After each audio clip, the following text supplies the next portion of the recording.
Ketika mendengar kata sawit, apa yang langsung muncul di pikiran kalian? Hutan rusak, asap, atau kerusakan lingkungan? Selama bertahun-tahun, industri sawit terus menjadi sasaran black campaign. Informasi negatif menyebar begitu cepat sampai banyak orang lupa melihat fakta yang sebenarnya. Padahal, di balik sawit ada jutaan masyarakat Indonesia yang menggantungkan hidupnya. Indonesia adalah salah satu produsen sawit terbesar di dunia. Sawit bukan hanya soal ekspor atau perusahaan besar. Di baliknya ada petani kecil, buruh kebun, sopir angkut, pedagang pasar, hingga UMKM yang hidup dari industri ini. Bahkan, banyak daerah berkembang karena ada perkebunan sawit. Jalan dibangun, lapangan kerja terbuka, dan ekonomi masyarakat bergerak. Kalau sawit tiba-tiba dihentikan, jutaan keluarga bisa kehilangan sumber penghasilan. Fakta yang jarang dibahas adalah sawit merupakan tanaman penghasil minyak paling efisien di dunia. Dengan lahan yang lebih kecil, sawit mampu menghasilkan minyak jauh lebih banyak dibandingkan tanaman lain seperti kedelai atau bunga matahari.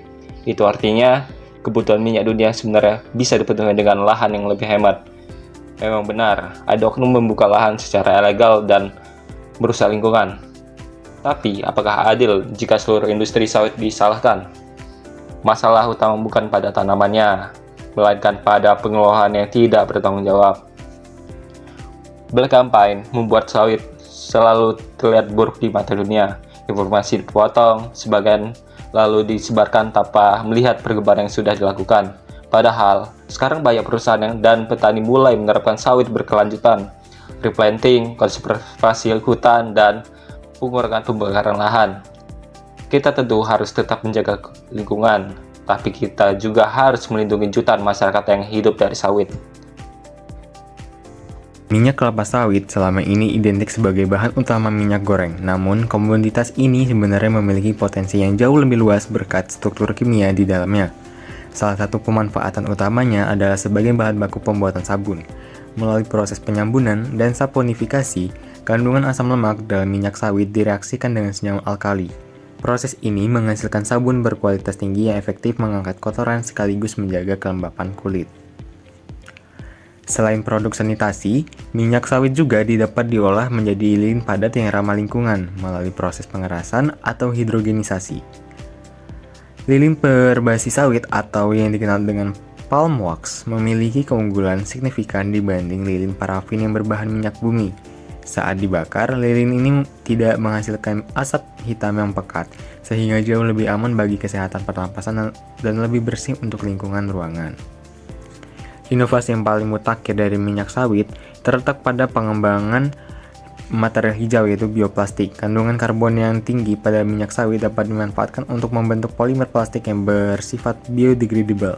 Plastik jenis ini memiliki karakteristik fisik yang kuat sebagai plastik konvensional, namun memiliki keunggulan utama berupa kemampuan untuk terurai sempurna secara alami oleh mikroba tanah tanpa meninggalkan residu yang berbahaya. Mulai dari produk kebutuhan sehari-hari hingga solusi masa depan. Masalah lingkungan memang nyata, tapi solusi bukan sekedar menyalahkan. Solusinya adalah memperbaiki tata kelola, menindak pembakar hutan, dan memastikan industri berjalan secara berkelanjutan. Karena pada akhirnya bukan tanaman yang salah. Yang salah adalah ketika manusia mengelolanya tanpa tanggung jawab. Dunia memakai minyak sawit setiap hari, di makanan, kosmetik, sabun, bahkan bahan bakar. Namun, seringkali yang disalahkan hanya petani dan negaranya.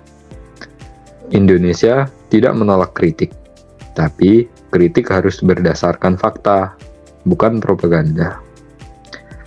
Sawit bukan tentang hitam atau putih. Ada tantangan, ada juga manfaat besar yang tidak dapat diabaikan.